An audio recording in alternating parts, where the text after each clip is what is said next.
resumimos nuestro trabajo del libro de Apocalipsis. Rápidamente voy a dar la última conclusión, la última parte del capítulo 14, donde encontramos nosotros la parte de la ira de Dios comenzar a manifestarse, y vemos en él, hermanos, y en ella una situación de confusión para aquellos que estaban agrediendo al pueblo de nuestro Dios. Abra su Biblia conmigo en capítulo 14 de Apocalipsis y versículos 14 al 20. El tema está en el capítulo 15 y el capítulo 15 solamente tiene 8 versículos. Voy a ver si puedo acabar ambas secciones, hermanos. Vemos a Jesús en esta nube. Si abrió su Biblia, por favor, en el capítulo 14, no olvidemos que todas estas son visiones que Dios le mostró a Juan y le requirió que escribiera porque las cosas habrían de suceder pronto. Ya para este momento, hermanos, ya entendemos mucho del Apocalipsis, creo yo. Y sabemos que el pueblo de Dios, la iglesia, estaba siendo duramente perseguida por el Imperio Romano. Se había confabulado en unión el imperio con los emperadores. Y se había creado un concilio que hacía que fuera obligatoria la adoración al emperador. Y toda aquella persona que no adorara al emperador se le ponía una marca, o en su frente o en su mano. Esa marca tenía dos propósitos, pero ambos eran similares. Si usted la tenía y fue puesta la marca por ese concilio romano, significaba que usted tenía la libertad de comprar, de vender, de mudarse, de mover, de comerciar, de traer y de llevar. No había problema. Usted era uno del imperio y tenía la marca de la bestia, así que adelante, usted puede moverse en todo el imperio, que no era chico. El imperio romano en el tiempo del primer siglo era bastante vasto. Así que tenía la libertad. Y claro, los cristianos sabían que era ridículo, esa es la palabra clave, que era ridículo adorar al hombre. De hecho, Satanás, en la tercera tentación que lleva a Jesucristo ante un monte muy alto, le dice: ¿ves todos estos reinos del mundo? Todos esos te los doy si postrado me adorares. Y Jesús le dice que está escrito que a tu Dios solamente servirás y a Él solo adorarás. Así que la adoración es únicamente dada a Dios. Nosotros podemos tener en gran estima a nuestros padres, podemos quererles y venerarles. De hecho, la Biblia dice que cuidemos de ellos, que llegamos a tener gran aprecio por los que nos dieron la vida, los que nos trajeron a este mundo, pero no podemos adorarlos, ¿verdad? En las canciones vernáculas, en las canciones populares de nuestros autores en nuestros países, se pone a la mamá especialmente casi en un punto de adoración, ¿verdad? Te adoramos, madrecita linda y todo. Bueno, no, la palabra está mal empleada. La queremos mucho, la respetamos, la veneramos, pero no la adoramos. La adoración es exclusiva para Dios. Entonces, los cristianos, aunque fuera el emperador que estaba demandando adoración, decían no. Pero al decir no a la adoración del emperador, ¿qué ocurría? No te ponían la marca, no te sellaban, por lo tanto estabas muy limitado para ser feliz en el imperio romano. No podías comprar ni vender, quizás no podías mandar a tus hijos a la escuela, no podías comerciar, no podías entrar y salir como todo mundo. Pero Dios selló a los suyos. Así como la bestia puso la marca, Dios también selló a los suyos, a manera de protegerlos, ¿verdad? Vimos a los 144,000 sellados para ser protegidos. Todo esto tiene que estar en nuestra mente para este tiempo. Ahora sí, Apocalipsis 14:14 dice la escritura: miré y he aquí una nube blanca, y sobre la nube uno sentado, semejante al Hijo del Hombre, que tenía en la cabeza una corona de oro y en la mano una hoz aguda. Bueno, siempre que aparece una visión como el Hijo del Hombre que tiene una corona, pues eso es Cristo, ¿verdad? Y tiene una hoz. ¿Qué es una hoz? Casi usualmente acá no se usa la hoz, se usa el machete, pero una hoz también es un instrumento de agricultura. Quizá también lo usen para la guerra, pero tiene una forma curveada, ¿verdad? Esa es la hoz. Entonces, dice en la visión que Juan ve a uno como el Hijo del Hombre, que tiene en la cabeza una corona de oro. Es Cristo el que es el Rey, pero en su mano tiene una hoz afilada, aguda. Y bueno, hermanos, esto ya presagia cosas difíciles. Esto presagia problemas. El Señor trae una hoz. Es como cuando Él estableció la autoridad en la tierra. Dice que las autoridades en la tierra no en vano llevan la espada. Los soldados no en vano llevan la carabina. Ellos la llevan porque saben usarla y la tienen que usar. El policía no en vano trae la pistola o la macana, el garrote que traen a un lado. Cuando tienen que usarlo, tienen que usarlo. Están autorizados para usarlo. Cristo en esta visión aparece con una corona de oro y con una hoz en la mano. Él tiene la autoridad para usarla.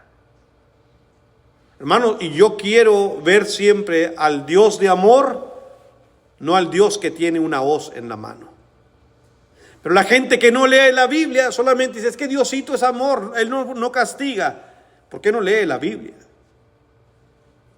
Porque en otra visión Dios aparece, de su boca sale una espada aguda para destruir.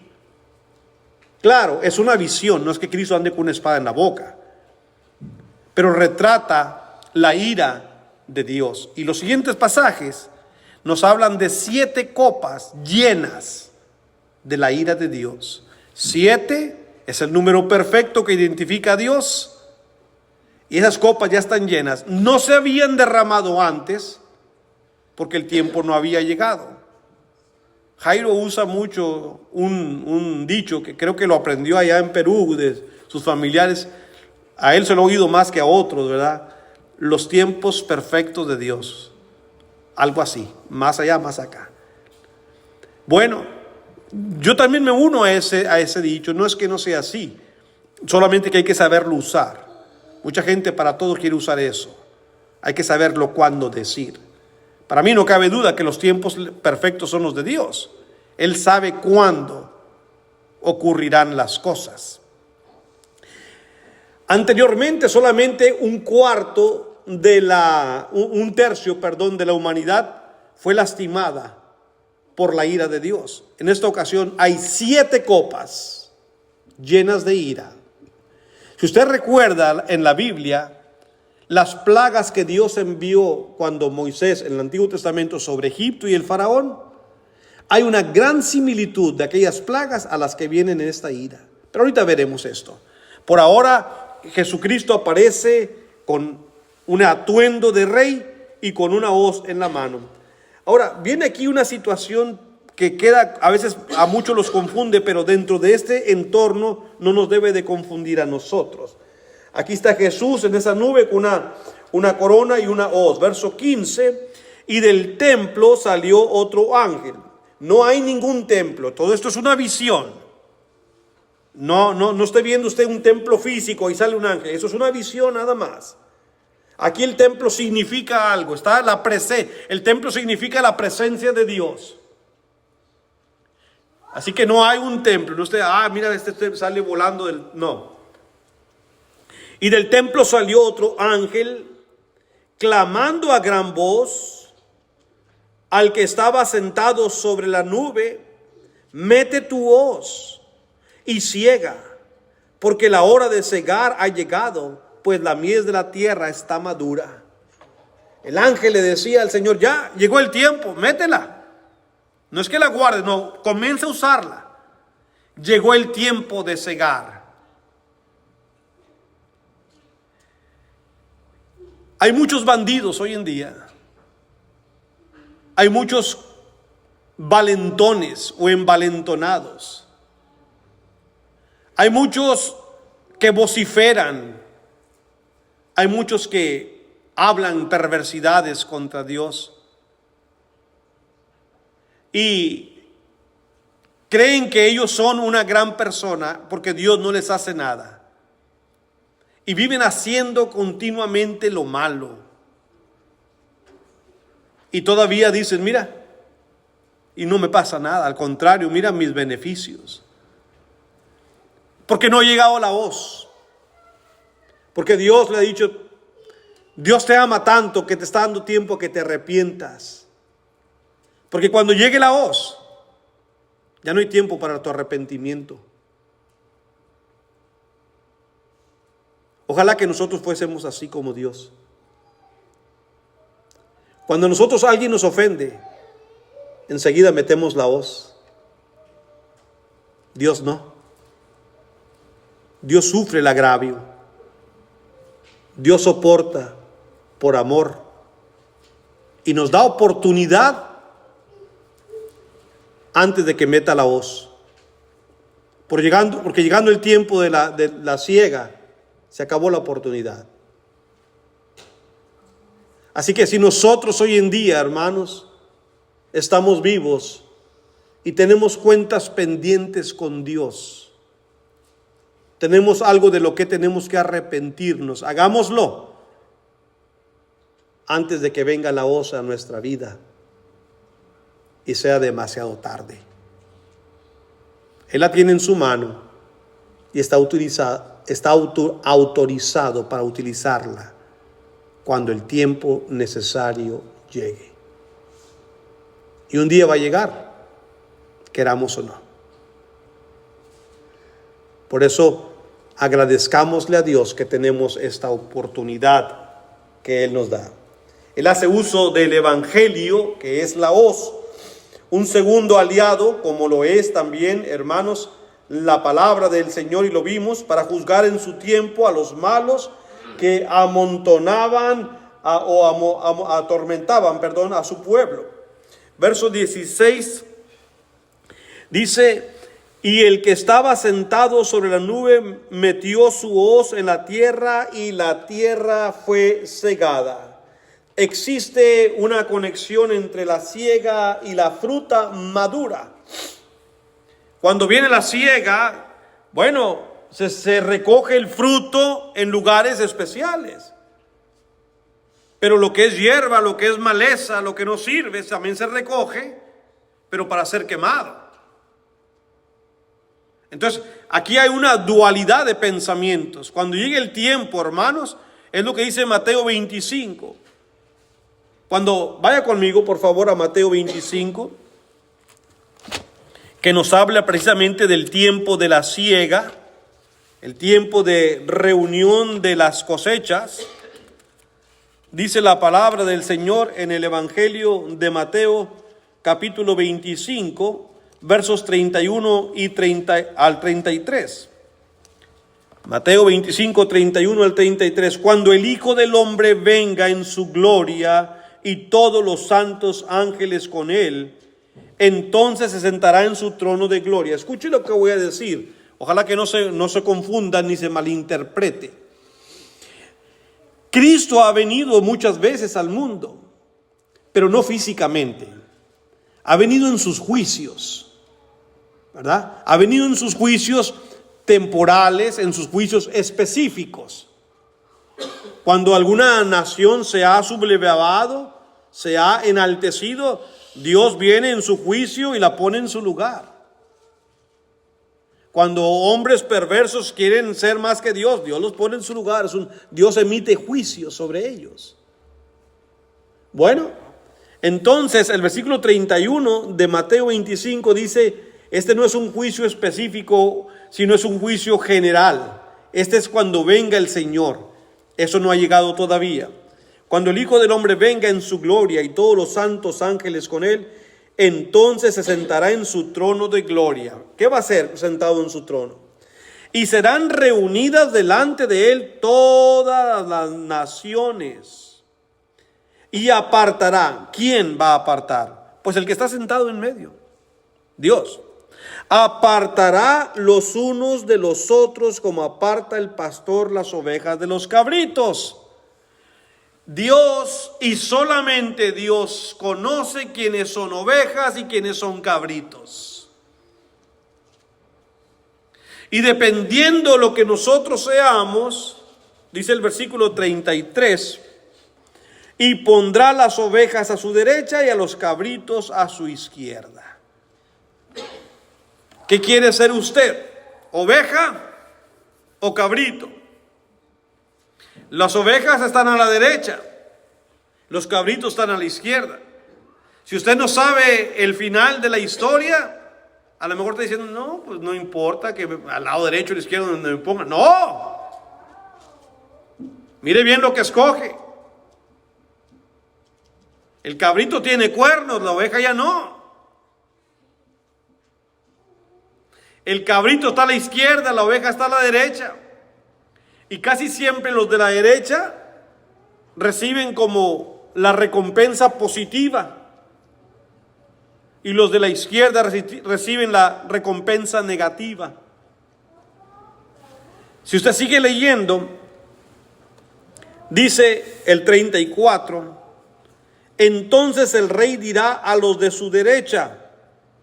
¿Quiénes son los de la derecha? Las ovejas. Venid, benditos de mi Padre, heredad el reino preparado para vosotros desde la fundación del mundo. Yo quiero estar mejor en la derecha. Yo quiero ser oveja. Porque a ellos se les da una bienvenida y se les permite heredar el reino preparado desde antes de la fundación del mundo. Obviamente por Dios. Pero hermano, ¿qué le dice a los de la izquierda?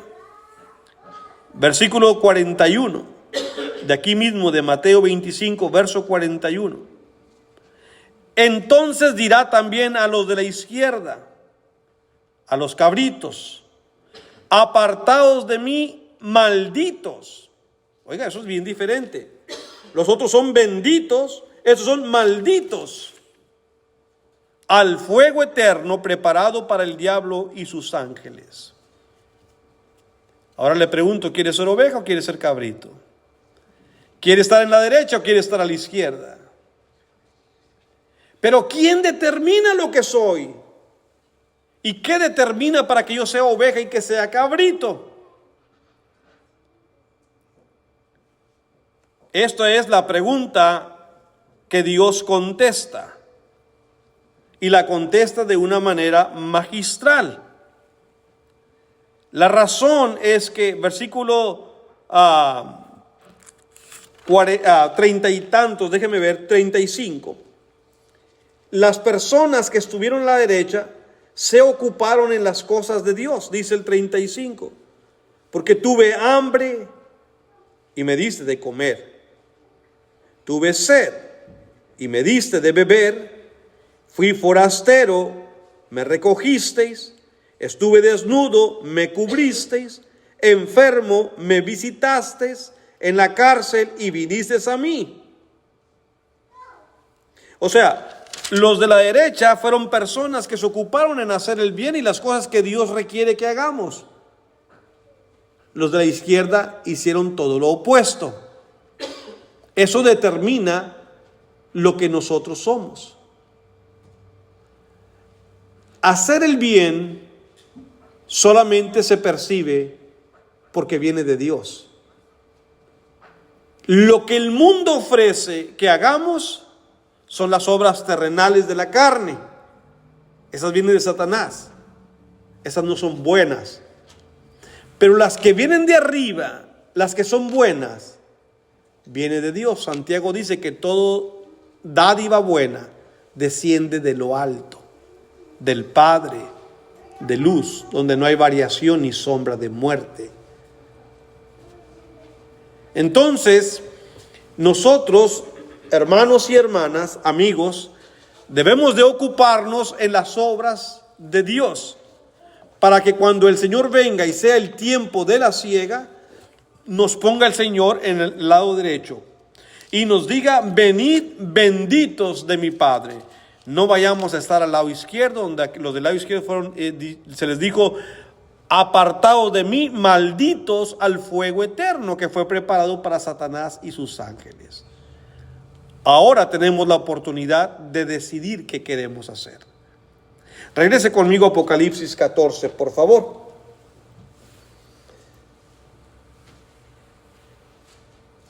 El fruto maduro significa que ya habían también colmado la paciencia de Dios. No era una y otra vez. La fruta ya estaba madura. Es lo que se dice en el versículo 15. Ahora el verso 16 dice la palabra del Señor hasta el 18. Y el que estaba sentado sobre la nube metió su hoz en la tierra, y la tierra fue cegada.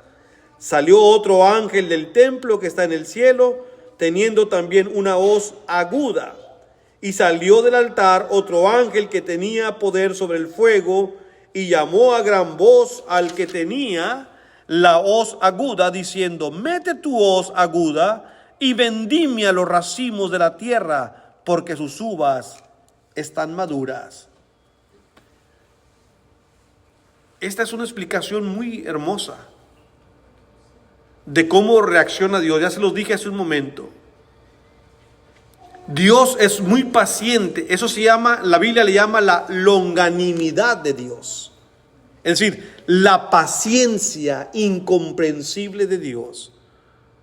Por eso a mí nos sorprende a todos, incluso queda como ejemplo y lo ponemos nosotros como un acto de reacción de Dios, cuando Ananías y Zafira mintieron y al siguiente momento, ¡pum!, cayeron muertos. Y decimos siempre: qué bueno que Dios ya no actúa así, porque si por cometer un pecado enseguida muero, pues todo el mundo ahí estuviéramos tirados ya en el suelo. Pero esa fue una manera en que Dios demuestra: mira, yo tengo el poder para reaccionar así, pero también soy un Dios clemente, paciente. Se le llama longanimidad, como les dije. Pero no abusemos de la paciencia, porque los frutos del pecado pueden ser tales en nosotros que lleguen a madurar. Y cuando ya están maduros, dice el Señor: ya, esto ya no tiene, hay que cortarlos. Y es cuando se acaban nuestras vidas. Es cuando el pecador va a ser llamado a cuenta. ¿Y qué respuesta le vas a dar a Dios? Si tu respuesta solamente son excusas, porque no tienes una que realmente valga la pena. Así que esto fue lo que ocurrió aquí. Esta es una repetición, hermanos, del juicio que Dios trae sobre los impíos. No es otra visión con otro mensaje. La fruta ya está madura, se acabó, se colmó el pecado, le colmaron la paciencia a Dios y metió la hoz. Vino para cegar la tierra, como estamos leyendo. Verso 19. Y el ángel arrojó su hoz en la tierra y vendimió la viña de la tierra. Es decir, se puso a trabajar. Parece ser que, hermanos, es solamente la palabra de que Dios vino a vendimiar, cuando realmente son los ángeles. Como dice la escritura en Mateo 25, mandará a sus ángeles que recojan a sus escogidos de los cuatro cabos de la tierra. Los ángeles tienen muchas tareas que nosotros desconocemos. Los ángeles llevan las almas del hombre cuando muere, las llevan al lugar donde Dios les tiene destinado. Los ángeles también miran por nosotros de alguna manera que nosotros a veces no sabemos. Y los ángeles serán utilizados también, hermanos, para venir a separar. Dios les ha dicho: bueno, estos son ovejas y estos son cabritos. Estos a la derecha y aquellos a la izquierda. El Señor va a separarlos por medio de las cosas que hemos hecho nosotros. Así que verso 19, vuelvo a leer: el ángel arrojó su hoz en la tierra y vendimió la viña de la tierra y echó las uvas en el gran lagar de la ira de Dios. Hay cosechas que se recogen y se guardan en el granero. Esta no. Esta fue para pisotearlas en el lagar de la ira de Dios. Esta fruta aquí, usualmente las frutas son buenas, pero toda esta visión de esta fruta y de esta hoz es para ejemplificar que esta fruta, que esto es cuando ya el hombre colmó la paciencia de Dios. El lagar era aquel lugar donde se tiran todas las frutas y comúnmente, hermanos, el judío, especialmente la mujer, era usada para el trabajo de pisotear, sí, con los pies, pisar las uvas para que saliera, hermano, el jugo. Pero significaba el quebrantamiento, es lo que está retratando el versículo aquí. Finalmente el versículo 20 dice: y fue pisado el lagar fuera de la ciudad, no dentro. Esto no podía tener en comunión con el Señor. Y del lagar salió sangre hasta los frenos de los caballos por 1600 estadios. Esta medida son 200 millas, o sea, más de 300 kilómetros. La devastación que Dios traería sobre Roma sería muy enorme. ¿Cuál es la lección? Dios siempre gana. Así que si Dios siempre gana, ¿no quisiera usted estar con el ganador? Yo sí. Yo sí quisiera estar con el ganador.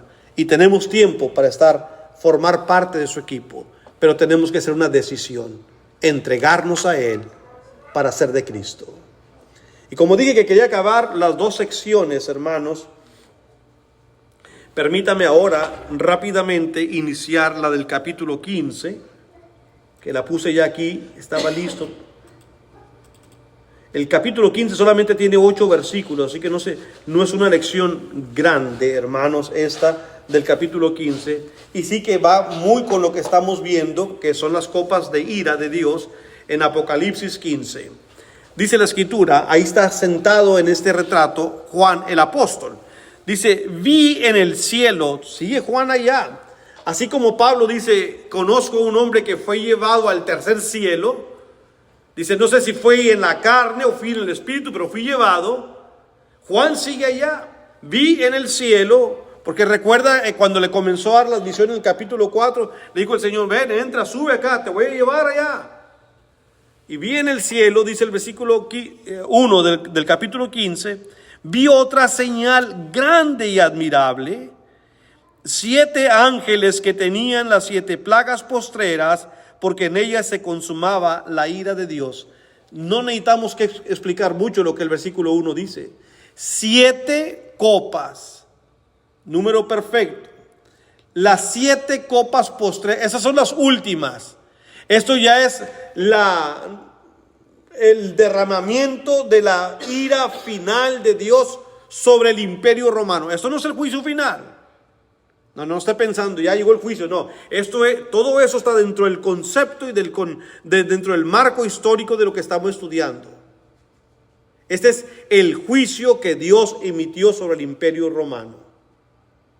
Esto, así como un día lo hizo contra el faraón de Egipto, o contra Siria, o contra Babilonia, o contra Grecia, también lo hizo contra Roma. Y es lo que está diciendo aquí el versículo 1 que leímos, hermanos. Los primeros 4 simplemente nos hablan de un juicio santo y deliberado sobre Roma.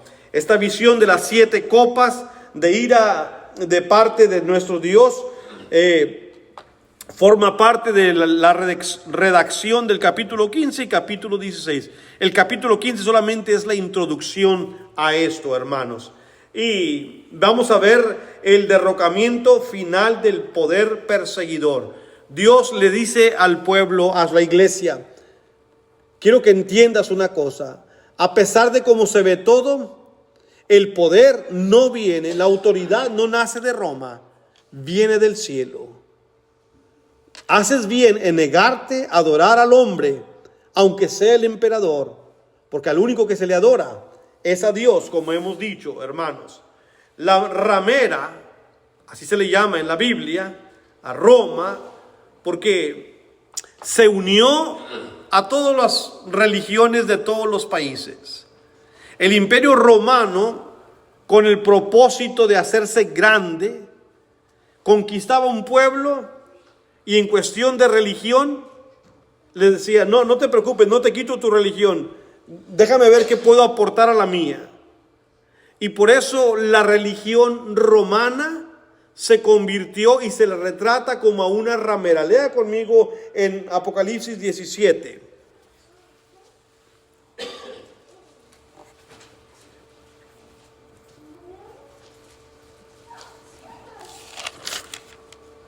Dice el versículo 5, Apocalipsis 17, 5. Y en su frente, debería leer un poquito antes para que usted entienda todo esto, pero bueno, dice, en su frente un nombre escrito, un misterio, Babilonia la grande, la madre de todas, la madre de las rameras y de las abominaciones de la tierra. Así como un día Babilonia fue tan mala para el pueblo judío, lo era Roma para la iglesia de Cristo. Cuando un país, hermanos, se vuelve tan idólatra, y mire, hermanos, que las historias se vuelven a repetir cuando no se conocen. La gente está cegada y dice que Estados Unidos, haga de cuenta que lo comparan con el pueblo de Dios. ¿Y saben de dónde salen todas las religiones? De esta nación. En su gran mayoría, este país es semillero de tanta diferente religión que luego se va a darle la vuelta al mundo. El pentecostalismo, las asambleas de Dios, el mundo bautista, el calvinismo, ¿verdad? El mormonismo. Todo esto, ¿de dónde salió si no fue de aquí de Estados Unidos? Si la gente tuviera un poquito de comprensión espiritual, entendiera que está muy lejos de Estados Unidos de ser el pueblo de Dios. Que en su principio como nación quiso hacer las cosas al estilo como Dios las quería. Eso es sí cierto. Tanto que en la constitución de este país hay muchas alusiones a la ley de Moisés, a la ley de Dios. Hay muchas cosas prescritas basadas en la Biblia. Pero una cosa es la ideología y otra muy diferente es la práctica. Y en la práctica se desvirtuó muy pronto. Y hoy en día está muy lejos de ser el país que quería ser cuando comenzó en el año 1700 y tanto. Así que no es tampoco esto una, hermanos, novedad. Pero la gran Babilonia, la madre de las rameras, las abominaciones de la tierra, dice. Ahora lea el versículo 9. Dice, esto para la mente que tenga sabiduría. Las 7 cabezas son 7 montes sobre los cuales se sienta la mujer. Pero Juan, dinos de qué mujer estás hablando. Verso 18. Y la mujer que has visto es la gran ciudad que reina sobre los reyes de la tierra. ¿Y cuál era esa ciudad? ¿Dónde estaba el emperador? Roma.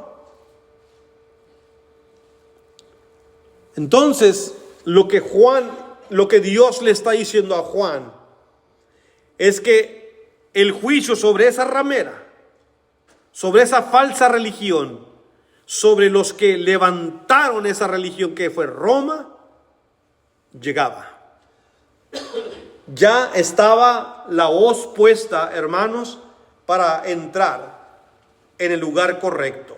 La fruta ya estaba madura, el pecado ya se había consumado. Esta es la tercera serie de 7 que vamos a ver en la Biblia, que retrata la victoria de Cristo, de sus santos, sobre los 2 bestias y sobre el dragón. Yo les dije que es una repetición, el Apocalipsis es una repetición, son ciclos, hermanos. Antes de abrir los 7 sellos, allá en el capítulo 6, la visión del trono aseguró al cristiano que el poder viene de Dios y no de Roma. Ahí vemos en el capítulo 4 y 5 el cordero inmolado y vemos en el trono al Cristo resucitado. Después, antes de que se sonaran las 7 trompetas, en el capítulo 8 y 9, Dios sella 144,000 para protegerlos de los juicios temporales que Dios trajo sobre Roma, el capítulo 7. Y ahora, en el anuncio del derramamiento de las 7 copas de ira sobre el imperio perseguidor, aparece esta escena en el cielo, la que estamos leyendo en el capítulo 15, con los santos victoriosos. Dios quiere que su pueblo vea, mira, los que han muerto por causa de la palabra no desaparecieron, los vas a ver, y mira cómo los vas a ver. Regresa a Apocalipsis 15, mire cómo aparecen los santos. ¿Se acuerda que en el capítulo 6 los santos habían dicho, Señor, ¿hasta cuándo nos vas a vengar de esta gente? Mira la gente, los tuyos estamos muriendo. Capítulo 15 de Apocalipsis, versículo 1 y 2.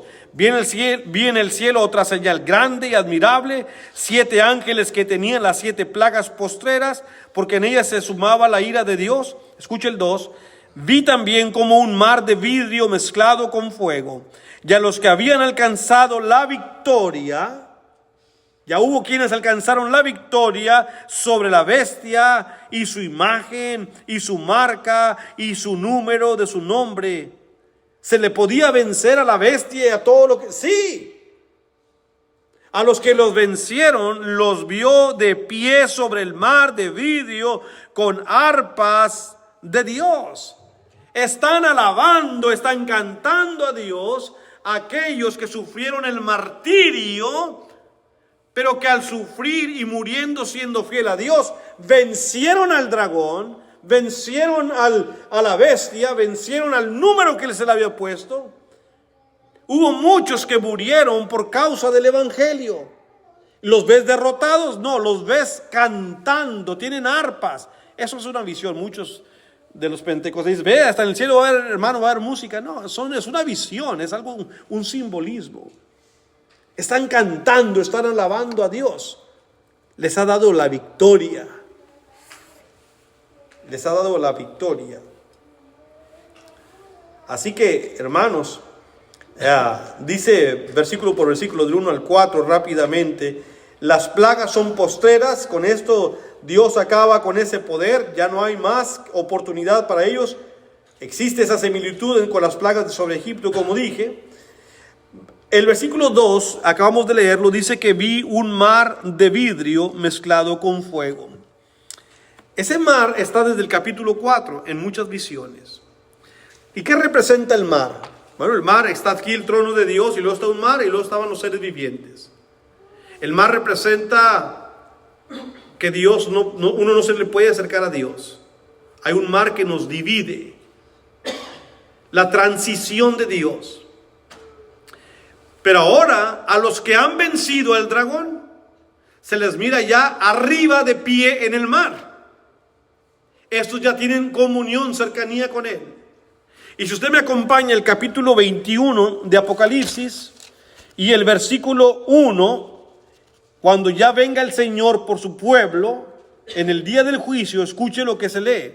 Apocalipsis 21:1. Vi un cielo nuevo, una nueva tierra, porque el primer cielo y la primera tierra pasaron. Y luego que dice, y el mar ya no existía más.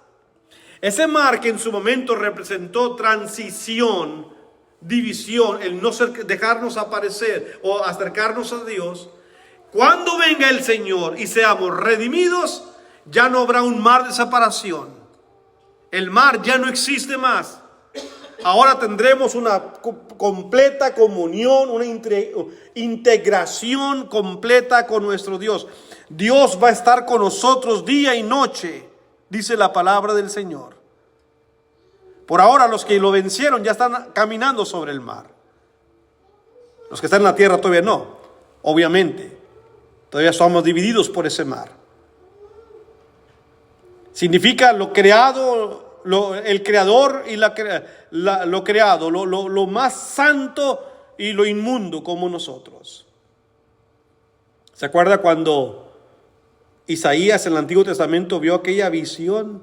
Dijo, ay Señor, ay de mí. Él pensó que le iba a matar Dios. Porque vi tu rostro, vi tu gloria. Yo soy un hombre inmundo de labios. Le decía yo a los jóvenes ahorita, les recordaba un poco de Moisés, y Moisés no entró a la tierra prometida. Y le digo, pero no significa que eso no es que no sea salvo. Muchos dicen, no, pues ahí pecó. Pero ¿quién niega que Moisés haya pecado? Hábleme usted de un hombre, de los más cercanos a Dios, les decía yo a ellos. Incluso Pedro, el más gallo, como decimos, de los apóstoles. Ahí no dijo 3 veces, yo no conozco a ese hombre. Y maldijo y prometió y confesó, yo no sé quién es Jesús. Es que no vemos un solo hombre que no hayamos pecado. Todos hemos sido pecados. Pero es obvio que Moisés se arrepintió. Porque Moisés, en el Nuevo Testamento, cuando Mateo escribe su evangelio, en el capítulo 17, donde Jesucristo toma 3 de sus apóstoles y los lleva a un monte para transfigurarse, ¿sabe quién aparece ahí? Moisés y Elías, hablando con Dios. Y ni uno de los dos, ni Moisés ni Elías, murió como nosotros morimos. Cuando Moisés estaba a punto de entrar a la tierra prometida, dijo Dios, no, un momento, usted no entra. Usted me desobedeció, yo le dije que le hablara a la peña y la golpeó. O sea, hasta aquí llega. Lo subió a un monte y dice la Biblia, y allá lo enterró Jehová. Y Elías, sabemos que Elías fue llevado al cielo en un carruaje de fuego. Y esos dos aparecen con Jesús hablando en aquella transfiguración. Le digo, es que los pecados aquí tienen consecuencias. Y ya que les puse ese ejemplo, pues vuelvo a ponérselo también a ustedes. Por ejemplo, aquí si una persona le es infiel, vamos a decir, el hombre le es infiel a su mujer, y la mujer dice, sabes que yo ya no aguanto, no puedo, no quiero vivir ya contigo, te perdono porque Dios me manda que te perdone, pero yo ya no te voy a aceptar como mi esposo. ¿Significa, les preguntaba a los jóvenes, significa que ese hombre ya está perdido, condenado? No, él puede ser salvo todavía y que puede ser un cristiano fiel, pero ¿cuál fue su consecuencia, su pecado? Él no podrá volverse a casar aquí en la tierra, bueno, ni allá. Él simplemente se queda solito, sí. Eunuco, como le dice el hermano Javier, no podrá casarse. Esa es la consecuencia de su pecado. Pero no le cerró la puerta de la salvación. Puede seguir adorando a Dios y un día ser salvo también. Moisés pecó y no pudo entrar a la tierra prometida. Digo, tanto salió desde Egipto, trajo por 40 años batallando al pueblo. Él quería haber entrado, aunque Dios le concedió una cosa: sube al monte y mira. Solamente percibe de lo que te has perdido. Esa es la tierra prometida a la cual tú trajiste a este pueblo. Pero tú no entras, ¿verdad? Sus consecuencias de su pecado. Bueno, me salió un poco de la lección. Sin embargo, esto es lo que significa aquí, hermanos. Este mar es un mar separación. Aunque en el capítulo 4 estaban separados los humanos, aquí vemos algo distinto. Los santos están sobre el mar. El capítulo 21 que acabamos de leer, ya no habrá separación, la redención será consumada. Versos 3 y 4, en Apocalipsis 15, dice la escritura, y cantan el cántico de Moisés. Eso es muy hermoso, hermanos. Cantan, esos que estaban con las arpas, estaban cantándole un cántico de Moisés, siervo de Dios. Y el cántico del Cordero, eran 2 cánticos, diciendo, grandes y maravillas son tus obras, Señor Dios Todopoderoso. Justos y verdaderos son tus caminos, Rey de los santos. ¿Quién no te temerá, oh Señor, y glorifica tu nombre? Pues solo tú eres santo, por lo cual todas las naciones vendrán y te adorarán, porque tus juicios se han manifestado. Qué manera tan más excelsa de referirse a nuestro Dios, como empieza el versículo 3, diciendo al Señor, Señor Dios Todopoderoso, justos y verdaderos son tus caminos, Rey de los santos. Sí, ese es nuestro Dios. El cántico de Moisés. Yo no sé la estrofa, no sé la entonación, pero sí sé lo que Moisés cantó. Déjenme compartírselos en Éxodo 15. No, es todo el capítulo, pero no lo voy a leer, son nomás 5 versículos. Éxodo es el segundo libro en la Biblia. Capítulo 15, versículo el 1 y luego el 4 y el 5. Cuando Moisés vio todas las proezas que Dios hizo con su pueblo a liberarlos de Egipto, compuso un cántico diciendo: entonces cantó Moisés y los hijos de Israel este cántico a Jehová, y dijeron: cantaré yo a Jehová, porque se ha magnificado grandemente, ha echado en el mar al caballo y al jinete. Versos 4 y 5. Echó en el mar los carros de Faraón y su ejército. Sus capitanes escogidos fueron hundidos en el mar rojo. Los abismos los cubrieron. Descendieron a las profundidades como piedra. Versos 10 y 11. Soplaste con tu viento, los cubrió el mar. Se hundieron como plomo en las impetuosas aguas. ¿Quién como tú, oh Jehová, entre los dioses? ¿Quién como tú, magnífico en santidad, terrible en maravillosas hazañas, hacedor de prodigios? ¿Quién como tú? Era un canto hermosísimo. ¿Se imagina la entonación? Qué hermoso sería cantando eso al Señor. ¿Quién como tú, Señor? Hay una canción, ¿quién como tú?, ¿verdad? Pero es una canción, es ¿quién como tú, Señor? Les traje a la memoria algo que no se les debería haber traído. Ya olvídense de la canción. Vuelvan a ¿quién como tú, pero el Señor? Pobre Faraón, diría yo. Pobre Roma. Llegó su momento, llegó la hora de la siega. Justos y verdaderos son tus caminos, Rey de los santos. Moisés dijo algo similar, y ahí están las citas. El canto termina con 3 verdades. Regrese a Apocalipsis 15. El canto que entonaban estos redimidos, los que habían vencido al dragón, estaban contentísimos: vencimos al diablo, hemos sido redimidos. Dice el versículo 4, termina con 4 verdades. La primera: tú eres santo, solo tú eres santo. La segunda: todas las naciones vendrán y te adorarán. Y la tercera: todos tus juicios se han manifestado. El capítulo 15 nos habla precisamente de todo esto. Es bueno, hermanos, saber cómo se ve todo desde arriba. Y Dios dice: Juan, escríbele, porque allá mis discípulos, mi iglesia está sufriendo, pero diles que ya viene pronto el final para este emperador, para este imperio, para que terminen ustedes. Concluyo, hermanos, solamente diciéndoles lo siguiente, verso 5. Después de estas cosas, dice Juan, miré, y he aquí fue abierto en el cielo el templo del tabernáculo del testimonio. Este es el lugar más sagrado. Esta es la presencia de Dios. Ahí estaba el templo. Verso 6. Y del templo salieron los 7 ángeles que tenían las 7 plagas, vestidos de lino limpio y resplandeciente, y ceñidos alrededor del pecho con cintos de oro. Están vestidos los ángeles al estilo de los sacerdotes del Antiguo Testamento, pues ellos también van a ser agentes mensajeros de Dios, que llevan en sus copas plagas para herir al imperio romano. Verso 7. Y uno de los 4 seres vivientes dio a los 7 ángeles 7 copas de oro, llenas de la ira de Dios, que vive por los siglos de los siglos. Esto fue lo que les dio. El 7 da perfección y contenían la ira de Dios. Toda la ira será derramada porque el tiempo se ha cumplido. Y finalmente, verso 8. Y el templo se llenó de humo por la gloria de Dios y por su poder. Y nadie podía entrar en el templo hasta que se hubiese cumplido las 7 plagas de los 7 ángeles. Esto simboliza que la ira de Dios llegó a su máximo. Ya está ahí. Esto dio, el templo está lleno de humo. La ira de Dios está siendo ejecutado. Contestando la pregunta de aquellos: Señor, ¿hasta cuándo nos vas a librar de la sangre? Dijo el Señor: esperen un poco.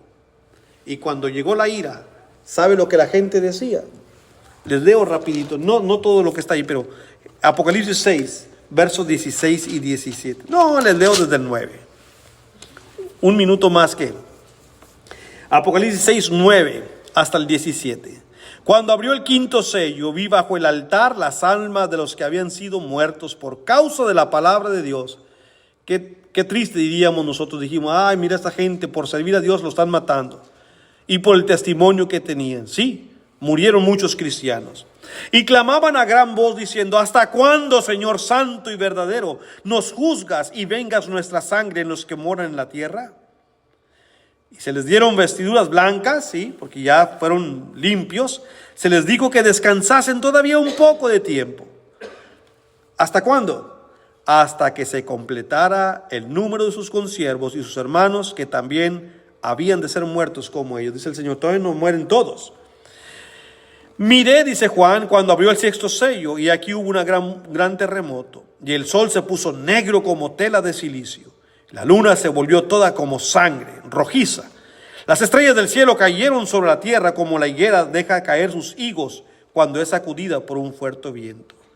Y el cielo se desvaneció como un pergamino que se enrolla, y todo monte y toda isla se removió de su lugar. Escuche ahora lo que decía la gente. 15. Y los reyes de la tierra y los grandes, los ricos, los capitanes, los poderosos y todos los siervos y todo libre se escondieron en las cuevas, entre las peñas de los montes, y decían a los montes y a las peñas: caed sobre nosotros y escondednos del rostro de aquel que está sentado sobre el trono y de la ira del Cordero, porque el gran día de su ira ha llegado, y ¿quién podrá sostenerse en pie? La ira del Cordero. Y acá en el capítulo 15 el Señor dice: ok, llegó el momento. Salen 7 ángeles con 7 copas llenas de la ira de Dios. Vayan a darle en la cabeza a ese emperador y a este imperio que ha malogrado la vida de muchos cristianos. Llegó su tiempo, llegó su merecido. Y con Dios no se juega. Habiendo entendido esto, va a ser mucho más fácil que entendamos el capítulo 16 la próxima semana, cuando se desarrollan la ira de Dios traída sobre la tierra. Hermanos, termino diciéndoles cuán hermoso es saber que tenemos un Dios todopoderoso, a quien nadie tiene el poder de destruir o burlarse de él. De hecho, ni a él ni a su iglesia. Cuando Cristo edificó su iglesia, dijo: edificaré mi iglesia y ni las puertas del Hades prevalecerán con él. No ha habido alguien que venza y se burle de Dios y quede sin pago. Estos que se burlaron ahora están siendo traídos a juicio en este momento, cuando Dios llevó sobre ellos estas plagas de su ira. La lección no fue solo buena para aquellos cristianos del primer siglo, sino también para nosotros, para que no olvidemos quién es el Yo Soy. Es un Dios fuerte y poderoso, hermanos. Sí, es amor, pero también es fuego purificador, hermanos. Tiene ira. Yo no quiero ver esa parte de Dios. Por eso, a seguir siendo oveja, nada de cabrito, para que cuando venga el Señor y envíe sus ángeles, nos veamos al lado derecho, no a izquierdo. Los del lado izquierdo son maldecidos y llevan la eternidad en el infierno. Procuremos estar del lado derecho, donde heredaremos el reino que fue creado desde antes de la fundación del mundo. Que Dios les bendiga, hermanos.